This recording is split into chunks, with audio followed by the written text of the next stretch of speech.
What's up? Awesome. Thank you. Thank you for the warm introduction. I'm so excited to be here today with all of you. Who loves it in sunny Florida, right? Oh, it's amazing. Let's hear it for, there's nothing like Florida in October. Can you guys hear me okay? I just want to make sure. So I love e-commerce. I adore it. I've actually spent my entire professional career learning about e-commerce and helping to grow e-commerce revenue. It's been my life's passion.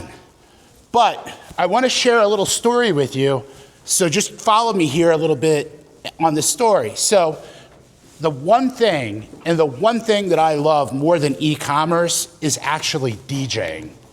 Here I am at 16 years old in my local penny saver, rocking the hits at a high school dance. I had a lot more hair back then, didn't I, right? I wish I had that hair now. So here I am in the local penny saver, rocking the hits at high school dances. I was making about $100 a night doing all this, and it was a lot of fun. I learned how to rock a party, and I actually really learned how to create energy in a room and make it go. And it was so much fun. But the part that I hated the most was lugging around all this bulky equipment. Each one of these crates weighs about 50 pounds full of records, right? And that was only about 70 or 80 songs. And you need probably 4 or 5 crates to really have a nice selection of music for an event. And things were very rudimentary back then. I think we built our light show using colored light bulbs and homemade fixtures that we bought from Lowe's, right? It was very basic, but it was backbreaking. If you know any old DJs, you'll actually know why their back hurts anytime the wind even blows from hunching over all of these crates. And so, but by the time I got into my 20s, I was performing at an extremely high level, filling nightclubs and rooms with 1,000 people or more a night. It was a thrilling experience, and quite honestly, it was very, very addictive. But as I got into my 30s, and I had started my professional career at that point, but as I got into my 30s, my fire and spark with DJing kind of burned out. The equipment and the technology had changed so much that I felt like digital DJing and computer-driven DJing had taken the control and the emotion out of the business. It used to be so simple. You could put a record on a turntable, put the needle on, cue it, and get it going.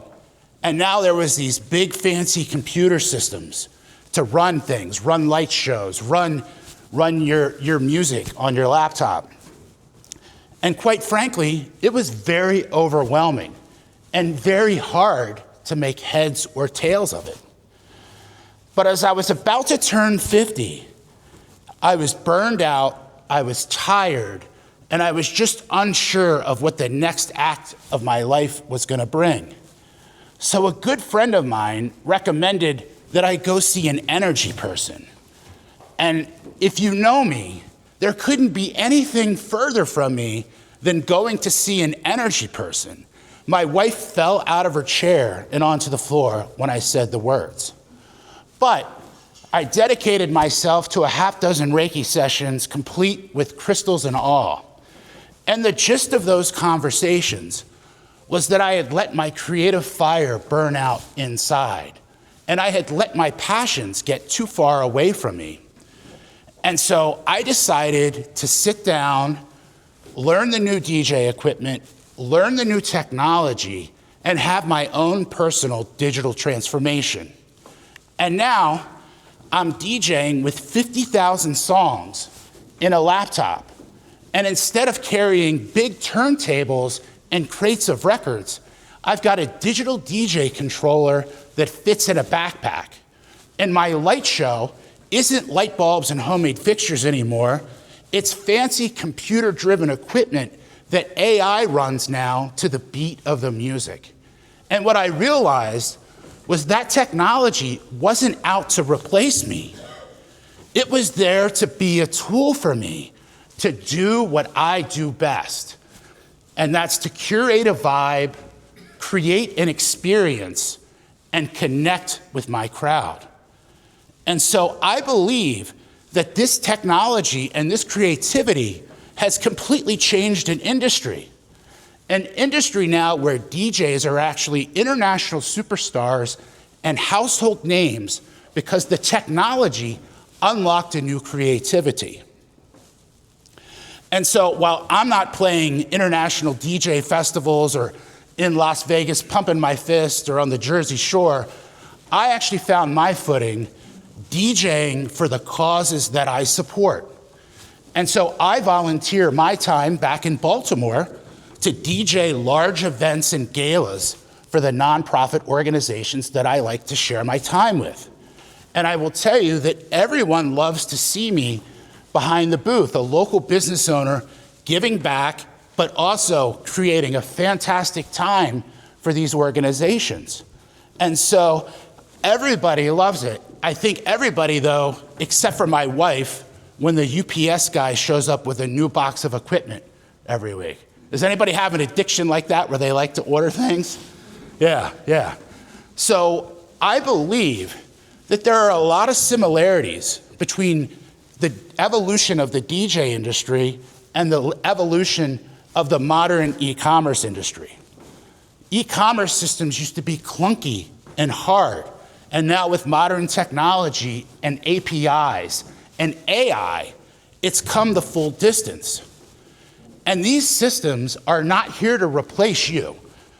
Especially when I talk to sales organizations, they're scared as shit about all of this because they think you're gonna take away their commission or their livelihood. And that's just not the case.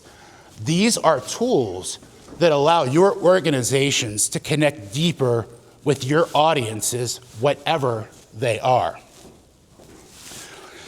And so think about that. Is your organization showing up to a club with crates of records, but they don't have turntables anymore?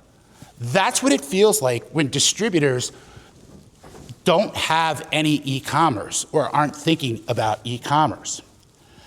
I'm gonna share a lot of thoughts with you today, and I don't want you to get overwhelmed. I'm gonna have a QR code at the end where I will send you my presentation as well as some of the tools that I mentioned today. So don't get overwhelmed with that. I'm gonna be touching on some topics. Some are gonna be maybe basic to some of you might be in the middle, some of you might be working at a high level, and I'm gonna be touching on some thoughts and topics across the entire spectrum there for you. So if I could give you one piece of advice with that, it's to take one idea or one concept back and don't try to overwhelm yourself with trying to do it all. You don't need to boil the ocean. So hello, I'm Ethan Giffin. My mission is to help distributors take the first step, build momentum, and scale with confidence. For nearly 20 years, I've been CEO and founder of Groove Commerce. We're an organization that helps mid-market manufacturers and distributors with e-commerce transformation. I'm host of the E-commerce Masters podcast, as well as creator of the E-commerce Masters Summit, a 2-day annual event we have every spring back in Baltimore. And I'm excited because I'm soon to add author to my name for the first time with my new book, The B2B eCommerce Blueprint, which is gonna be coming out in Q1 of 2026. So I've been doing this for 25 years, and I know what works, what fails, and how to help distributors with digital transformation. All right, quick show of hands. Raise your hand for me. Who has bought something online in the last 7 days? Raise your hand. Stretch it out. It's the first session of the day. We got to get a little blood going. All right, take a look around the room. Keep your hands up, please. Take a look around the room. This is how we all buy today, is online, right? Because Amazon isn't just on your laptop these days, it's on your phone. You've got a store in your pocket 24/7. And so I want to kind of throw a scenario out there for you. Think about one of your customers is pulling into work, into the parking lot for the morning, and they forgot that they had a PTA meeting that night, and they needed to order supplies to be able to bring for the evening. So they pull their phone out, they search for the supplies, add them to their cart, and they buy them Amazon Prime same-day delivery.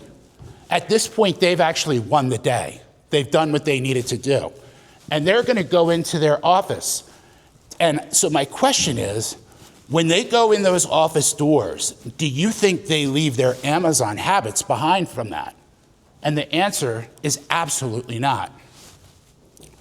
And some of that might not actually be fair to B2B organizations, right? Because I will tell you a little secret, and I'm gonna talk about Amazon a handful of times in this presentation today, but I'm gonna tell you a secret. You don't wanna be Amazon, right? B2B e-commerce is not about being Amazon. In fact, you can't be Amazon. They do more innovation in 1 hour than most all of you will do in an entire year. And for some organizations, they do more innovation in 1 hour than you might do in 5 years. And quite frankly, that is okay, right? We cannot compare B2B with B2C. So you don't have to be Amazon, and that's not the path you should take. But we should learn and understand what those folks are doing and help to engage that within our organizations to help grow our revenues. So in 2007, Steve Jobs walked on stage and launched the very first iPhone. Who remembers that? I mean, I feel like I've had an iPhone my entire life, but that's not the case. I couldn't wait to get an iPhone. I had a Palm Pilot phone that was big and clunky, but then came this sleek, full-color iPhone. I waited in line to get one, and I just couldn't wait to have my hands on it. Well, the average 23-year-old college graduate that you might be hiring today was 5 or 6 years old when the iPhone was released. Think about that. They've had a store and the internet in their pockets their entire adult lives. How is buying and selling gonna change when the next generation of college graduates that have had a smartphone their entire lives goes to work? I think that's gonna affect things for us, right? The next 5 years of B2B growth will be won or lost based on the digital decisions that you make today.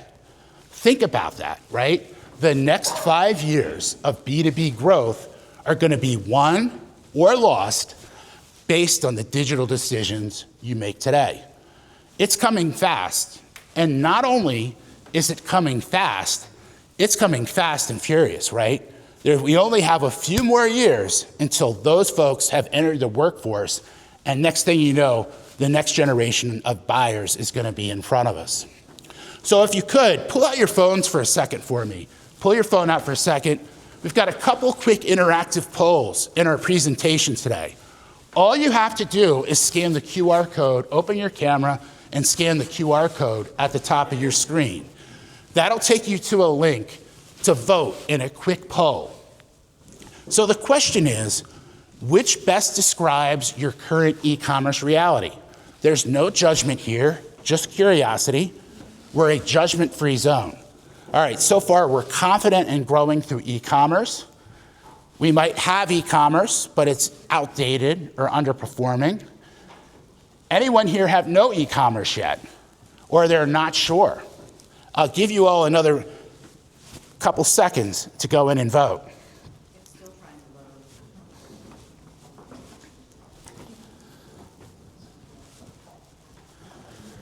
load. I love how the early, you know, the people that are confident, they're the quickest ones to get in there and vote this morning, right? No, it's just not loading.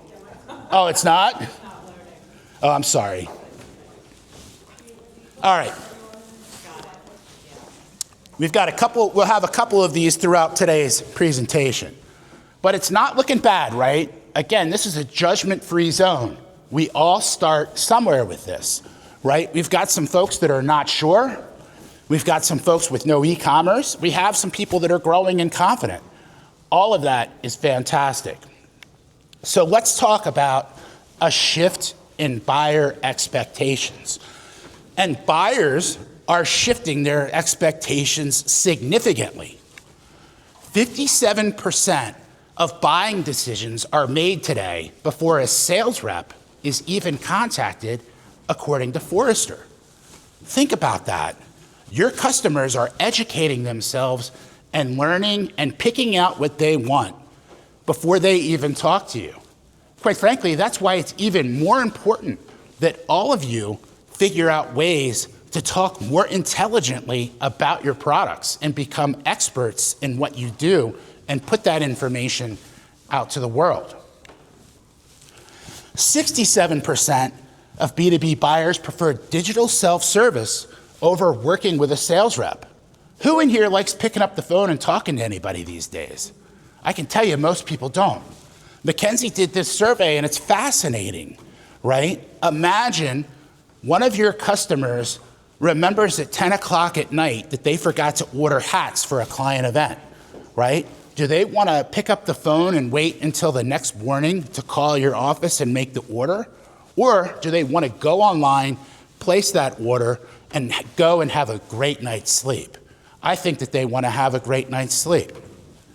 And then 80% of B2B buyers expect a B2C-like experience, according to Gartner, right? Amazon, Netflix, Starbucks, Grainger, they have set the tone and set the bar for all of us to be graded against, right?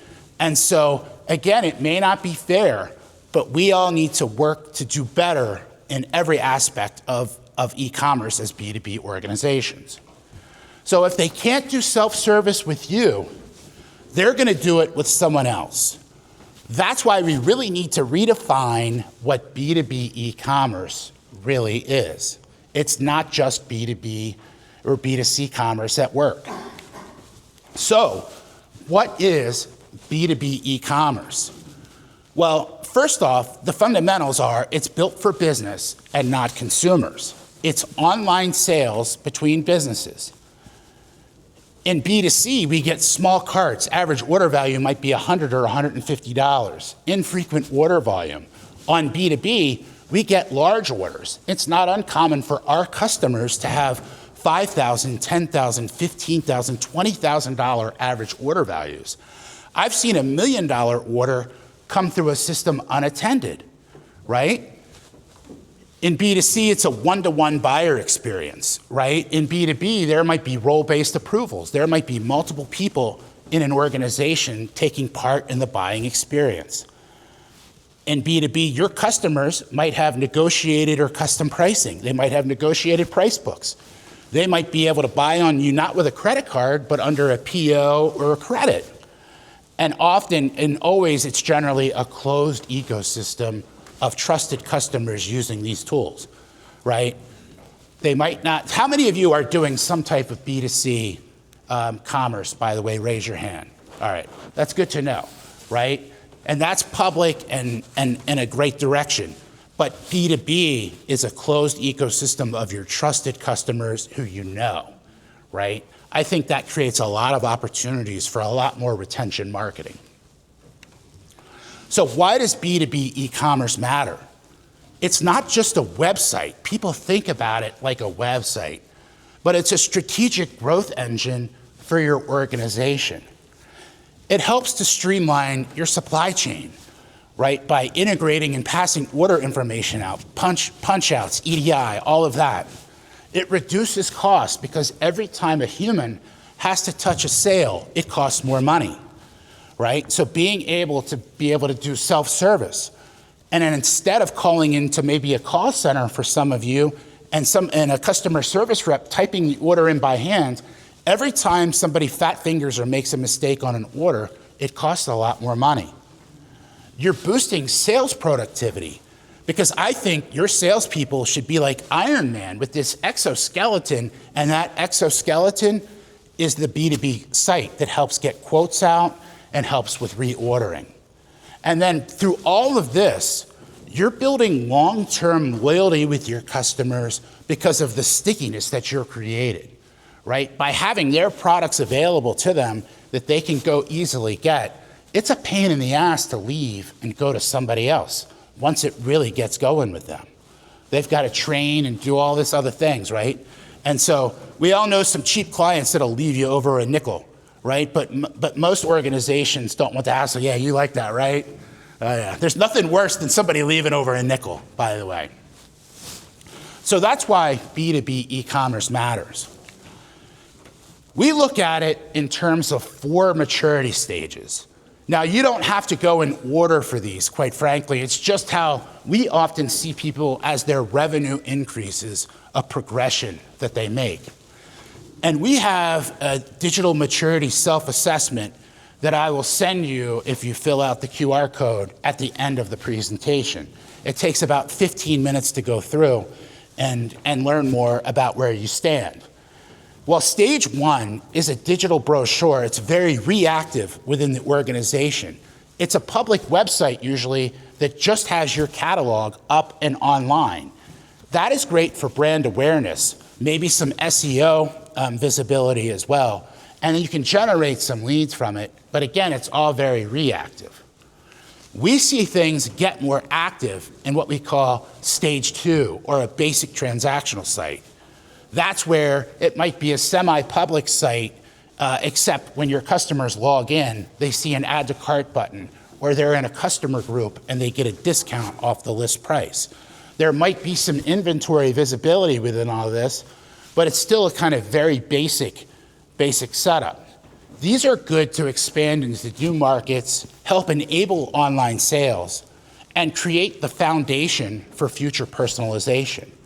Both stage 1 and stage 2 are great because, quite frankly, one of the hardest things for distributors to do is to get their damn catalog online, right? Many of your ERPs are filled with technical information about products in internal jargon and not things that the public can read. And one of the hardest things to do is to actually take all that product information, put it together, and build a catalog. So if you're at stage 1 or stage 2, kudos to you with all of that.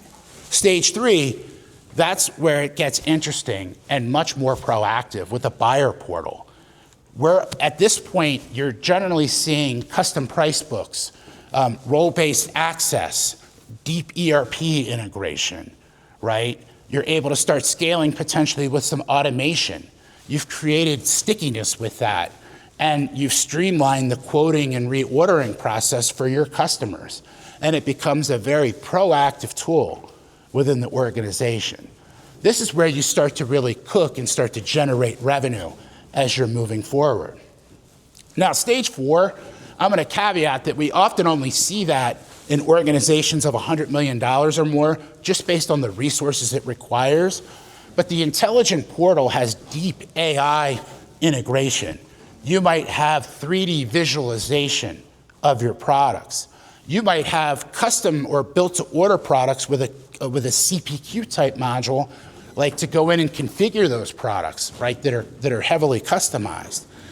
And you're able to really start understanding what your customers are doing and predict their needs, and maybe you're even able to remind them when some of their consumable products or products they use all the time, like, run out. And so this is where it becomes a competitive moat around your organization, and all of this stickiness makes it hard for people to leave, and you're able to significantly boost the lifetime value of your customers, right? So I know I just spit a lot out with you with that, but it's okay to be at any of these stages as long as you're working diligently to progress towards growth. So if you could, take your phones out again. Let's try to, I think we figured it out, but based on the 4 maturity stages we just walked through, where is your organization at today? Are you at stage 1 with a digital brochure, stage 2 with basic transactions, stage 3 with a buyer portal, or stage 4 with intelligent commerce?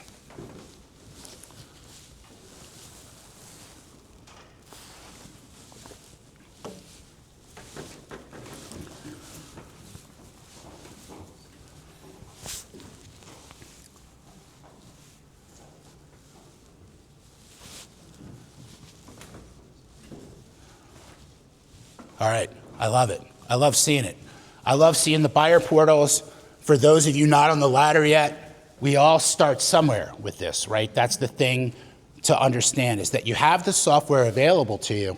You've got to figure out how to leverage that software and figure out how to write your own story as you go. But this is a good cross-section of the room. All right, and it wouldn't be a technology presentation if I didn't touch on AI. And we could go down an entire rabbit hole with AI and do an entire day just on what's happening with AI and how to leverage it. And I don't believe that AI is going to replace distributors, but I think those distributors who use AI are going to replace those that don't, right? And so who's using AI today, maybe for emails and kind of basic tasks, right? All right, great, it's good to see, all right. And so the most common ways that we see this working in B2B e-commerce is, the top way is through personalized product recommendations. Then predictive reordering and customer segmentation. We use a tool called Klaviyo that helps us do that. But really what's intriguing to me, especially for those companies that aren't on the ladder yet or are at stage 1, is leveraging AI for product content creation, okay? Because AI can read PDF spec sheets, SDS documents and statements. I don't even know what those things all say. They can read CAD files and other types of documents these days. And what you can do, and you can't just sit down and write a 2-sentence prompt, but if you take your time and you build an advanced prompt, you can figure out how to leverage that manufacturer information, your information, and all the data files, and output product descriptions and specifications at scale. Once you figure it out with a dozen or so products, you can then leverage that and automate that to do thousands of products. And while it's not a silver bullet, it is a hell of a lot easier to do than it was 5 years ago, where you had to do it all by hand.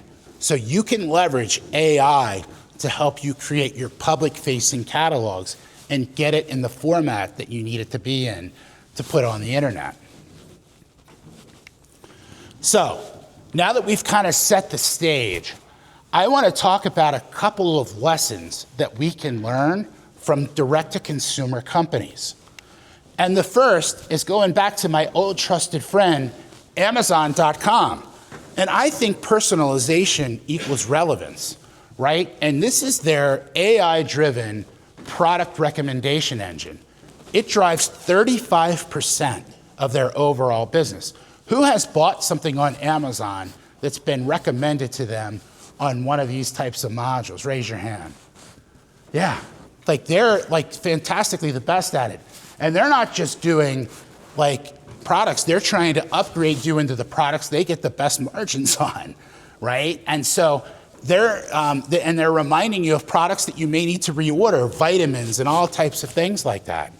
And this personalization allows you to tailor your catalogs to each buyer. It really also helps remind people to about reordering or complementary products.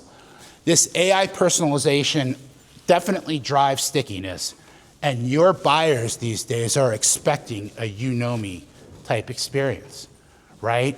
And so how many of you have catalogs of 1,000 products or more? Raise your hand.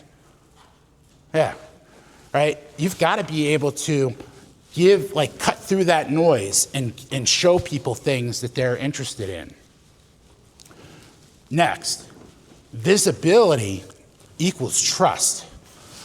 Here is the patented Domino's pizza tracker. Who's ever bought a Domino's pizza, right?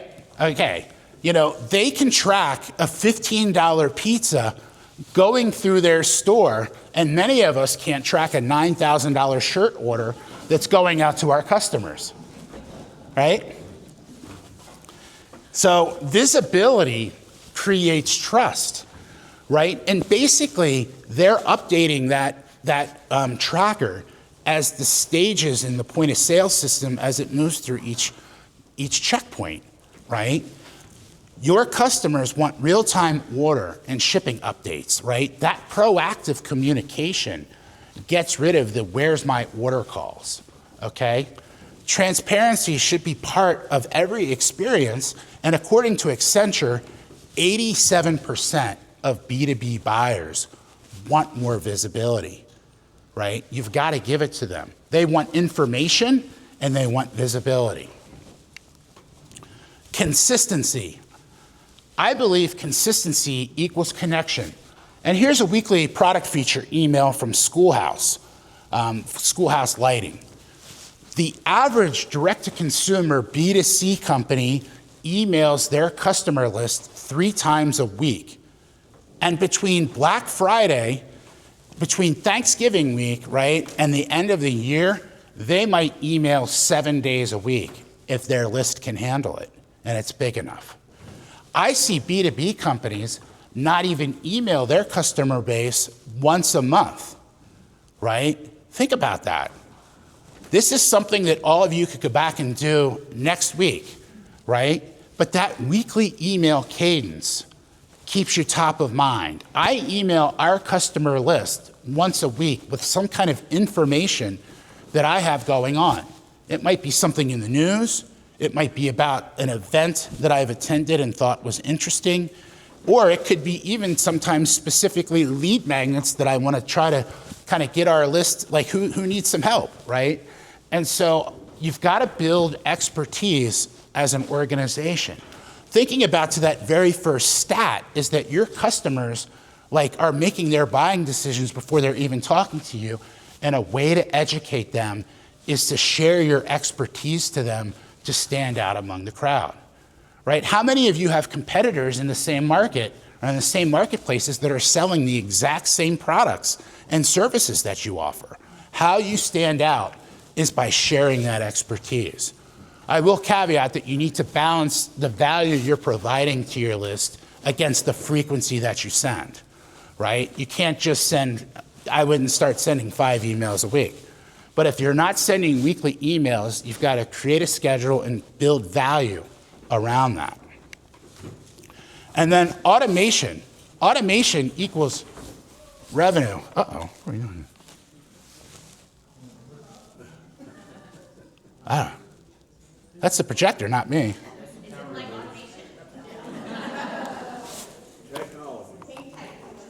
AV guy, are you back there?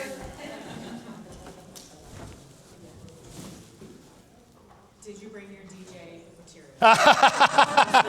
I could put a playlist on and we could all get dancing this morning. Let's see. I know about some things. I've got tools at home. No, this was a power. What's that? It's a The power. air conditioning went out too. So Oh, okay. All right. Maybe on generator or something. It sounded like something.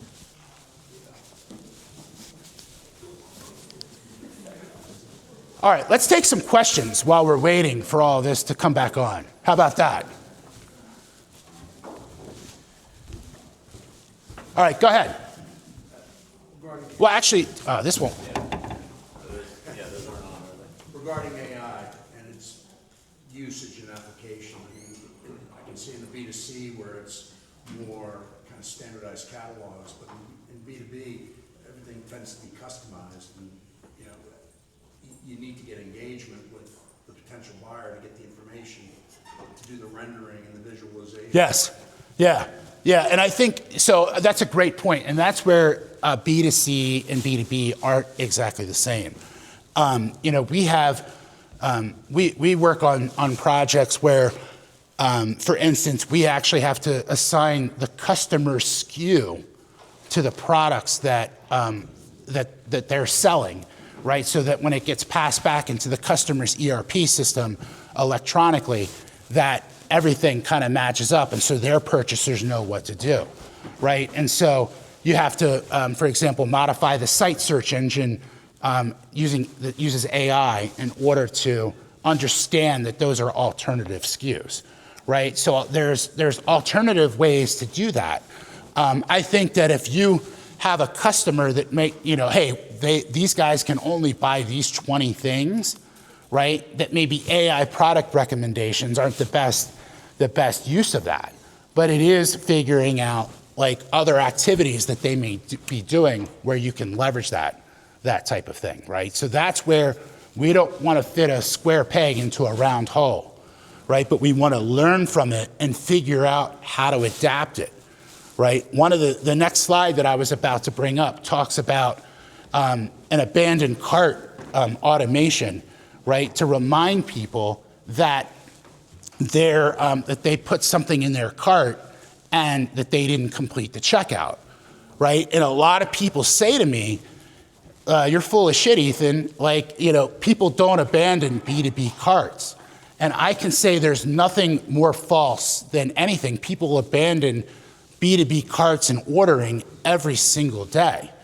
And it could be because that might not have final approval yet to hit the button, but it also could be because one of their coworkers came over, pulled their phone out to show them the latest video of somebody falling down the steps on TikTok, and they forget about it, right? And so you have to figure out how to leverage that. In B2C, when you abandon a cart, many retailers will give you a discount or an offer in order to get that cart across the finish line. And again, I don't believe in B2B that you have to do that. And quite frankly, with all as thin as all of the margins are these days, you can't afford to do that. But you can remind them, and you can get people that might be buying, something that's, not required, but more, elective, that they're looking to get that they just forget about doing or walking away from, right? And so it's all about leveraging that. In B2B, somebody that's building a $10,000 cart might take all day to do it, right? Versus if you put something in your cart on Amazon and walk away, they'll start emailing you within 30 minutes to remind you. And you don't want to do that either. So we say, hey, start at least 24 hours later, right? Because again, people are doing that throughout the workday. So we don't want to there we go, we're coming back. We don't want to take the exact things from B2C and try to plug those into B2B, but we want to try to steal them. That's a great question, by the way, thank you. So not all AI platforms are the same software. Which ones are better for what you're talking about? Oh, that's a deep question. That's a very deep question. I think it depends about what your workflow is and the tools that you're trying to put together, right? I think, it could be, depending upon what you have, maybe ChatGPT might work for you or something like Claude might work for you as well. Like, I think Claude is better for integrating and pulling data from places, right? And so, those would be the two that I would look at in terms of that. Some of the AI that I mentioned comes in inherent products that other people have in the marketplace that they're leveraging. So there we go. There we go, we're back. The whole items area currently went out of power. So now they're on backup generator. So we called in to the top. All right, let's rock and roll. All right, so your buyers are not comparing you to the competitor down the street. They compare you to Amazon because retail has set the expectation and B2B is being judged against it. It's not fair, right? It's not fair that you're being judged against it, but you are being judged against it. And they're not judging you against your competitors, they're judging you against everything else that they've purchased before. So I often get, there we go, all right, now I don't have to yell. We often get asked why B2B e-commerce projects fail. And it's a great, great question to ask. And so they fail because of too many manual processes or disconnected systems, right? Maybe they have to cut and paste documents and do all this manual work with it. Or maybe they have to put the same information in three different systems. And that's not gonna go. People are just not gonna adopt and start using those kind of tools. Maybe your portal is outdated and not mobile friendly, right? People may not wanna do the entire transaction mobily, but they may wanna do parts of that, right, on their phones. No personalization, you don't have their products in there. Eroding trust, you're not telling your customers what's going on with their orders. Lack of internal buy-in, right? We had some people that said they weren't happy with their e-commerce performance. Raise your hand if you don't give your salespeople commission from the accounts that they order from online, right? Like, yeah, like that is how you like rip away internal buy-in on these systems. And I'm gonna touch a little bit more on that in just a few minutes. And then the last way these B2B e-commerce projects fail is by trading B2B like B2C, okay? You can't do that. There's a couple scenarios that we see people often do, and it may be less in this room due to the convenient factor of having e-commerce modules built into the ERP. But a couple scenarios are that, hey, my website's on WordPress, and the IT person says, hey, I can download WooCommerce for free and try to set it up, right? And that, quite frankly, doesn't have all the features and functionality generally that your customers need for that, right? It's not a serious e-commerce platform. Or maybe your CEO loves to watch Jim Cramer, and he sees Harley from Shopify come on Jim Cramer's show and talk about Shopify's quarterly report. And then comes in and says, hey, let's get this $29.99 Shopify store and try to build an experience for our customers in that. That doesn't work either. Now, Shopify does have a B2B package, but it's not $29.99, and you've got to work your way through the sales process in order to get that, and it's thousands of dollars per month. So you can't treat B2B like B2C. All right, so let's try our final poll of the day. If you could scan this, what's the biggest thing holding your company back from e-commerce growth? I'm looking for a 1 or 2 word answer. Is it budget or content or lack of buy-in? What's holding you back from going forward? All right, it's working. I'm connected to the internet again.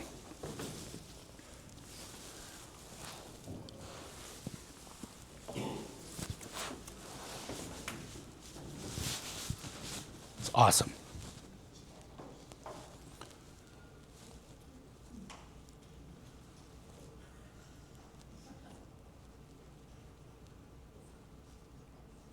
I'll give another couple seconds here.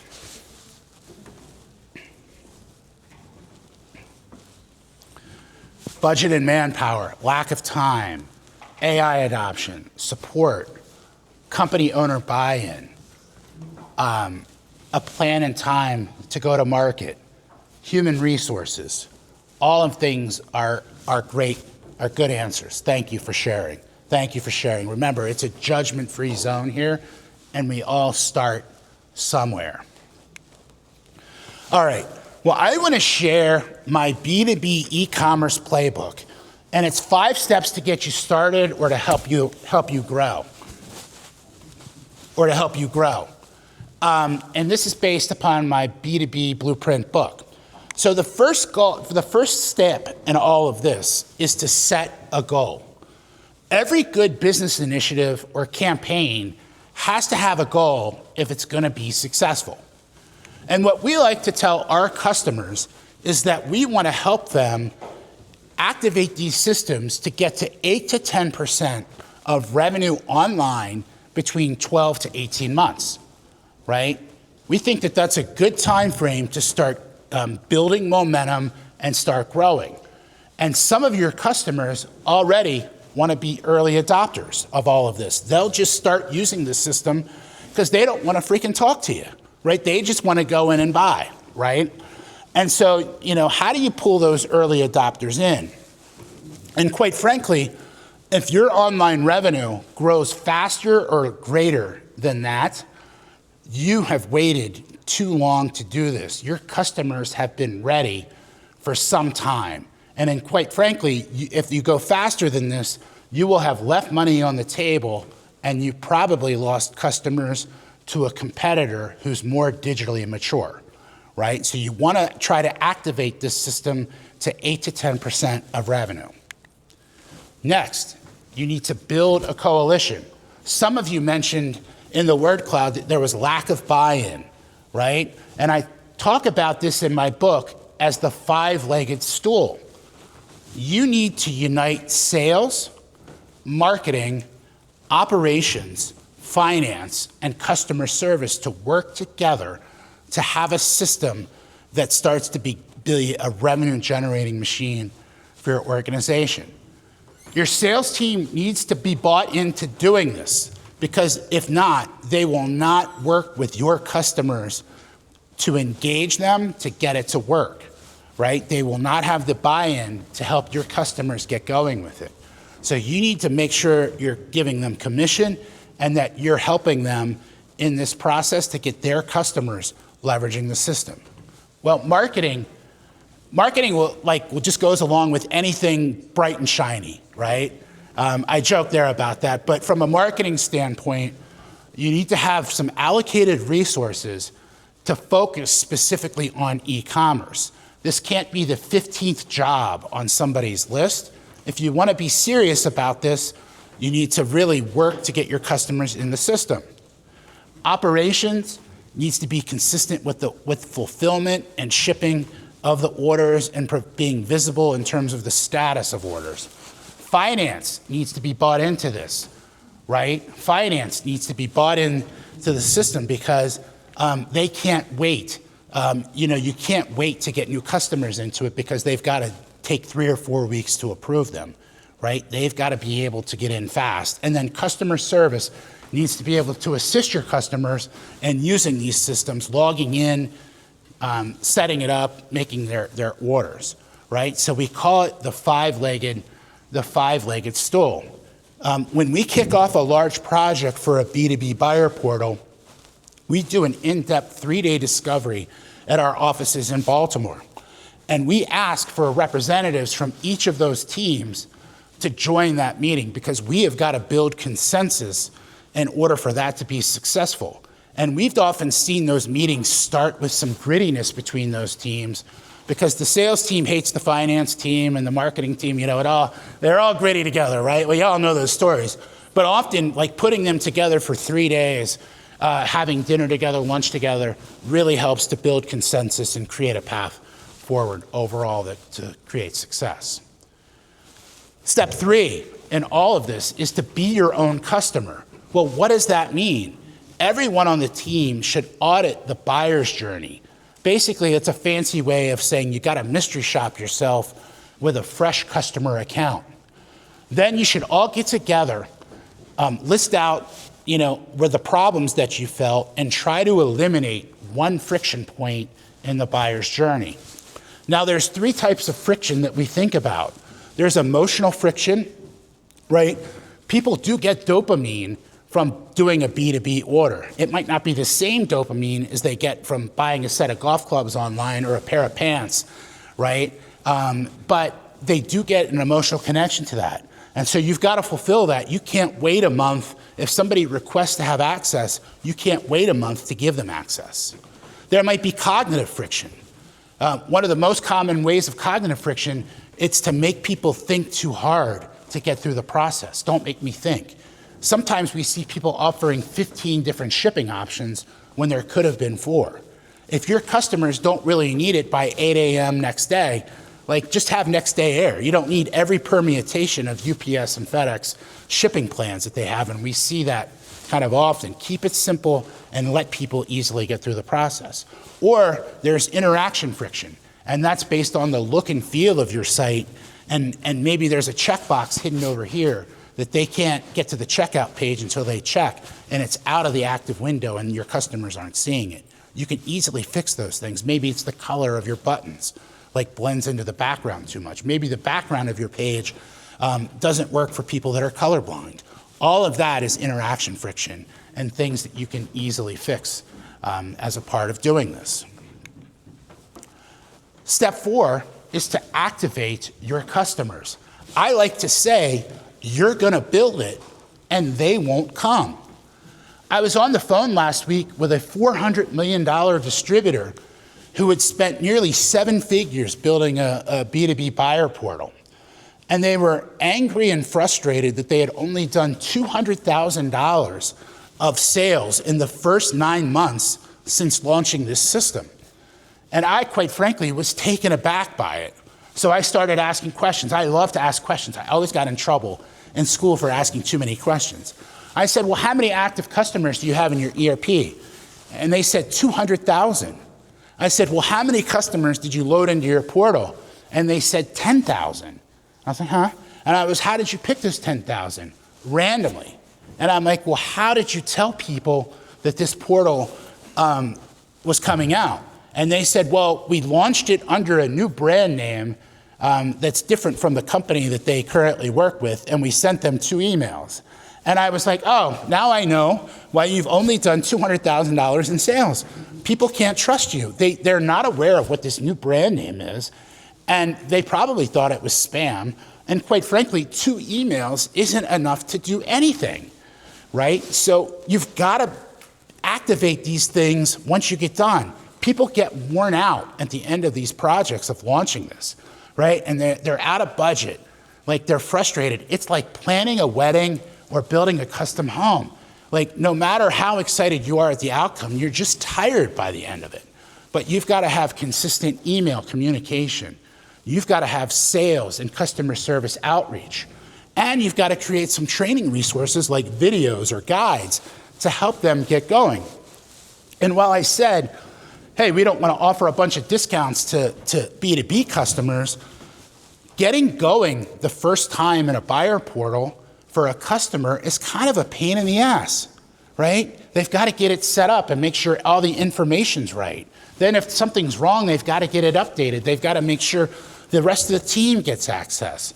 So we really think that you should give some kind of incentive to your customers to place their first order, either a discount or a credit, because once you start that momentum, it's much easier to get it going, right? So offering them something in exchange for their time, which is their most valuable thing that your customers have these days, right?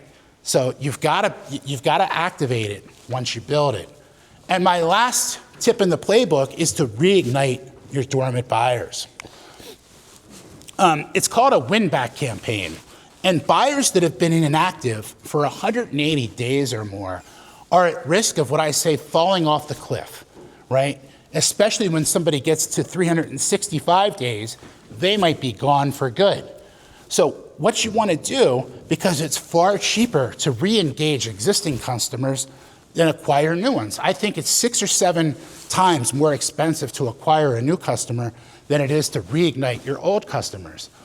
Well, we worked with a distributor to set up a win-back campaign for them, and we were able to re-engage 30% of those folks and get them to come back and order again. And guess what? Once they order, the clock resets on their last order date, right? So if you can't do this through an automated way, you can export this data and just load it into your email marketing tool and leverage it that way. And if you can even send it from the salesperson or the account executive running the account, that's even better, right? So really try to reignite and win back your customers. You would be surprised, like, I'm a business owner myself, and I am surprised at the lack of follow-up and touch points that I get from some of the vendors that I work with, and I would 100% buy more if I was reminded of it, because I've got 50,000 things going on. So that's my 5-step B2B e-commerce playbook. It's to set a goal, build a coalition, be your own customer, activate your customers, and reignite your dormant buyers. So again, as I said in the beginning of this talk, start small. Pick one initiative that you can think about doing, and then do another initiative and another initiative after that. And within 12 to 18 months, the momentum that you create will have that snowball rolling on its own, right? You just got to start small. and pick one. So in 3 years, I want to ask you, will your biggest customers say that you made it effortless, or have you made it exhausting, right? Are you going to make this effortless for them, or are they going to be exhausted by you? Behind the DJ booth, I know when I've lost the crowd, right? In distribution, you guys know it too. The distributors who thrive will be the ones who play the right set lists for their buyers, because your buyers are already dancing to a new beat. So thank you for your time today. If you're interested in this deck, as well as a copy of my B2B e-commerce blueprint book when it comes out in Q1, as well as our e-commerce maturity self-assessment, give this QR code a scan and we'll email it to you and mail it to you when it comes out. I'm also extremely active on LinkedIn on all things B2B e-commerce and post about 20 videos a month. So feel free to connect with me or follow me. I'll also send a link out when you scan the code for my LinkedIn as well. So thank you for your time. Now let's go build the future of distribution together. Thank you. Do I have a second or two for questions, or are we? Yeah, we can do a couple minutes of questions. Yeah.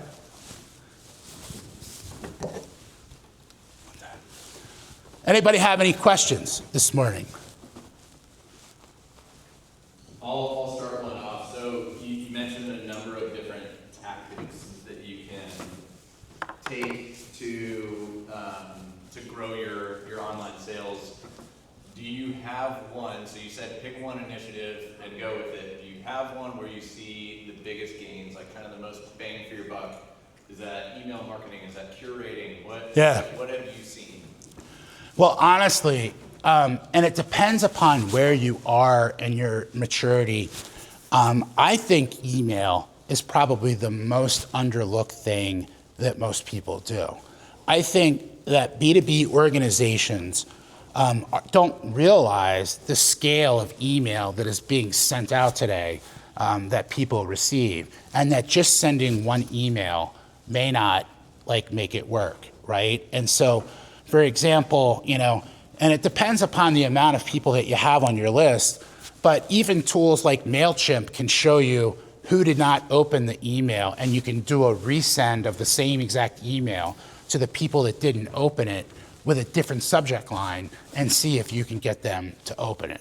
And I think that people are they're too nervous and say, oh, my customers are gonna opt out, right? And I would say that if your customers are opting out, you're either not providing enough value in your emails, or they just don't care. And that's okay. If they don't care, that's okay.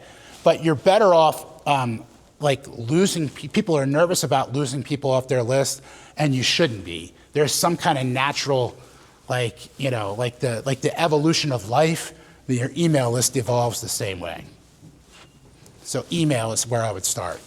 You still find email effective, even though a lot of tools and things like that out there on the security side of things, filtering out emails? Well, I think there's different types of emails. Like if you're loading up a random list of people you've never met before and sending out thousands of cold emails people like spammers do and stuff, you're gonna get a very low response rate on that.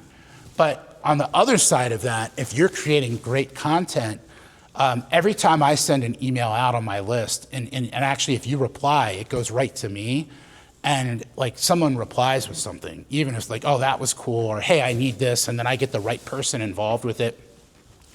But I think that you do need to make sure whatever you're using for email, you've got all the SPF and the MX records and all of that stuff set up, and there are tools to test that to make sure your deliverability stays at a high rate, because that is something that is a problem. You don't want your emails to be all graphical images.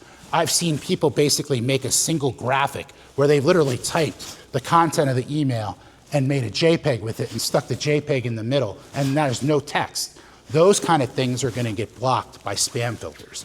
So you need to learn email best practices, and you can start, there's some YouTube videos and stuff that you can like learn some of those, make sure you're doing like the basic things, but we still think email drives a lot of revenue for folks.